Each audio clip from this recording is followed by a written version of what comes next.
The story of Queen of Sheba, also known as Bilqis or Makeda, is a tale of intrigue, wisdom, and cultural exchange, found in various traditions, including the Bible, the Quran, and Ethiopian lore.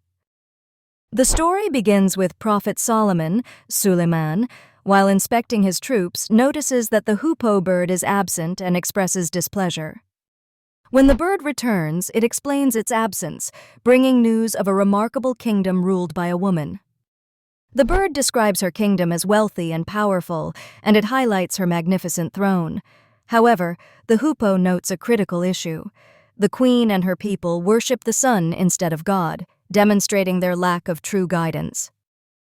Solomon, intrigued by the hoopoe's report, tests its truthfulness by sending the bird to deliver a letter to the Queen of Sheba. The queen receives the letter and reads it aloud to her advisors, seeking their counsel. The letter begins with "In the name of Allah, the most merciful, the most compassionate," and calls on her to submit to Allah. It is a direct and clear invitation to monotheism. The advisors offer their support, even suggesting war, but the queen opts for a more peaceful strategy. She decides to send a diplomatic gift to test Solomon's intentions, whether he seeks wealth or has a higher purpose. When the queen's envoys arrive with the gifts, Solomon rejects them, emphasizing that God has blessed him with far greater riches. He conveys that his mission is not about material wealth, but about guiding her to the worship of the one true God.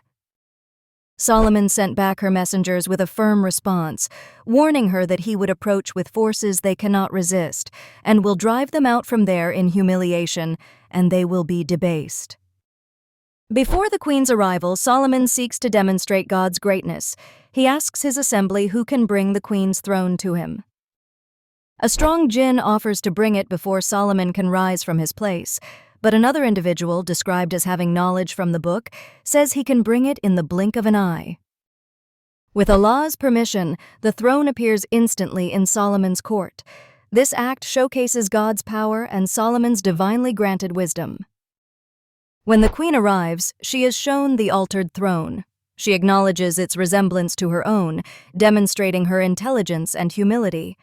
Solomon uses this moment to guide her to reflect on God's signs and power. She is then invited to Solomon's palace, where she encounters a floor made of glass that looks like water. Mistaking it for a pool, she lifts her garments to avoid wetting them.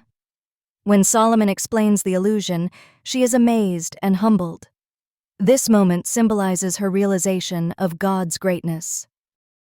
The queen acknowledges Solomon's wisdom and the signs she has witnessed, declaring her submission to God, the Lord of all worlds. This marks her transformation from a ruler of a sun-worshipping people to a believer in monotheism. The story of the Queen of Sheba is a profound narrative about the interplay of wisdom, humility, and faith, showcasing the transformative power of divine guidance.